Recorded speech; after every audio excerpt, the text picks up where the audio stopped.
In today's video, I'll show you how to add a family member to YouTube Premium. First, go to YouTube and make sure you're signed in.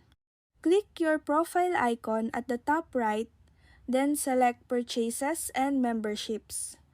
Next, tap Manage Membership, then click Edit under Family Sharing. Tap Send Invitations. Enter or paste the email address of the person you want to invite and click Send. The invited person will need to click the link in their email or SMS invitation to join your family group.